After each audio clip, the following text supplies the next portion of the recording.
And you do custom builds as well. So what sort of custom orders are you getting in? What's there's any sort of strange requests you're getting in, or what? Um, I've gotten some that, can you do this and this and this and this in a Univibe? Probably not. Not if you want to see it in a couple of years. Usually, the custom builds I do are combining like my Tweed drive, a few different drives and some delays and stuff like that. So that it's accessible, or you can throw it in your bag. Say you've got a fly date, and you just need a simple a couple of overdrives and a delay or a reverb. I've got a couple of friends, a guy that does my demos, Eddie. I built one for him so that when he went onto the Grand Ole Opry, he could just basically grab this box, walk out on stage, plug in. And so that was, most of my stuff has been taking my circuits and putting them into the boxes, because that's usually what they want. I have done a couple that have been more custom overdrives.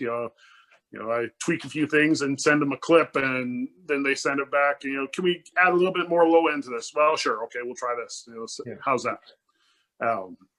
So I don't do a lot of customs. I haven't done a lot of customs for about a year, because I've been so focused on the Tweed drive and getting a couple other things out, because people started noticing what I was doing, and it's like, well, shoot, I can't take on as many custom things, because people have seen what I do, and now they're ordering, and I'm only one person, so there's only so much you can do. Only so much. Only so many hours in the day. Absolutely. And is there any sort of favorite combinations of materials or parts that you generally like to use, or your favorite type of parts that you like to use? As far as building, I mean, again, my love for the Tweed. I originally on the Rocky Mountain Fuzz, I thought maybe I would go with the Tweed theme.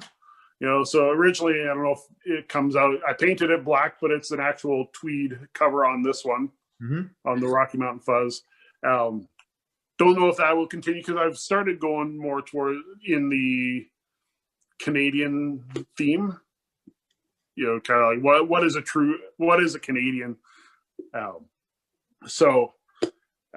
I love, I've had a lot of trouble with them. It's sticking, but Tolex, the colors and stuff like that. This one, it'll be pretty obvious what inspired it when you see it. But after Eddie's death, I've been working on. There's a circuit in here. We'll just give a quick little flash there, that I've been working on for probably about the same amount of time as the Lumberjack. Well, obviously, I've been working on it for a longer time. It's more Marshall inspired. It started off, I guess, kind of a blues breaker kind of circuit, but then I tweaked it, and it's almost as far. I mean, you can get clean sounds like the blues breaker, but it is definitely not blues breaker anymore. Yeah. So, and that has a 3-band EQ, but just I love the feel of Tolex, but it is a pain to put on. For me, for some reason, I have not had good luck. The only thing that works is Crazy Glue, and my hands are hurting for the next couple days. Well, thanks for giving us a heads up on that. It looks fantastic. Can't wait to hear that, the way that sounds. This will not be one that will be going out for sale. It'll be much simpler. I haven't come up with a design for the cover yet, the outside of it, and it'll just be printed. Because this took me probably about 5 or 6 hours to do. Wow. Because it's all individually cut. It was just one of those days when everybody found out that Eddie passed away, and I'm just like, I don't feel like going into the workshop. Grab some, and then I got the idea. Grab some Tolex and start cutting it up and just piecing it together. And fantastic idea. Good for you. So You mentioned about the hours it takes to put all that together, the Tolex and stuff.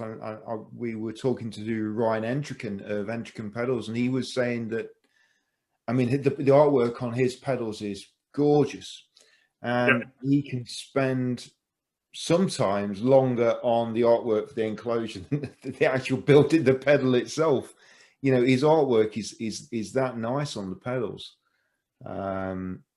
So, and with regards to, I mean, you mentioned that the whole, well, not the whole ethos behind True North pedals, but versatility is important to you. yeah. And it certainly seems that giving guitarists more for the money is important. What else is important for you to, as an ethos behind True North pedals? Just, I don't know. I guess I grew up, well, you know, playing guitar for so many years now. I just like good tone. And I mean, there are so many builders out there that are doing incredible things. I'm just trying to kind of carve my little corner. You know, it's not like, you know, I want to get rich.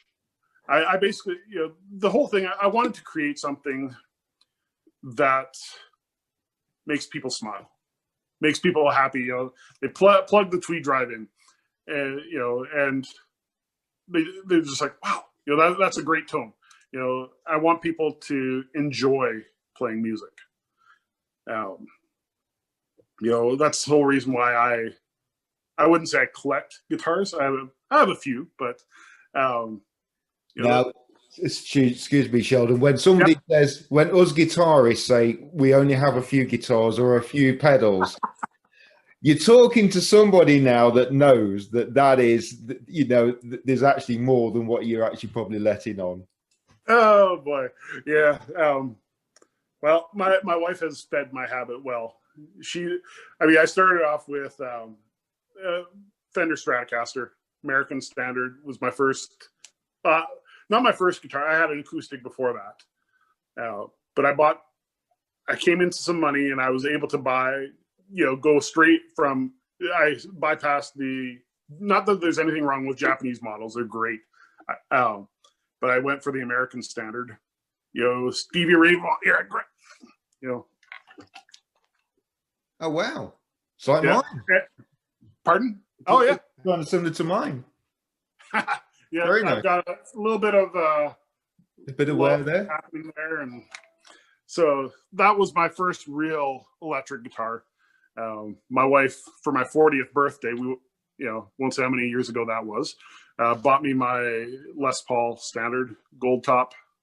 You know, that was always my dream. I'm surrounded by them. Oh, that was my dream guitar. Never thought I'd ever own it. I've always wanted a gold top. Yeah. Always wanted one. Yeah. It looks absolutely fantastic. Show me again, please. Oh, that is beautiful. It's definitely worn. You know, it has some good dents in it. It's been dropped a couple times, sadly, but yeah, I mean, I don't buy guitars to have them sit on a shelf looking perfect. You know, I mean, I won't purposely beat them up, but, you know, if something happens to it, I'm not going to cry.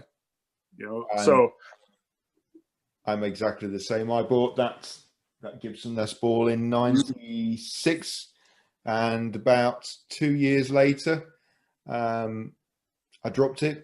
There's a chunk out of the headstock. Yeah.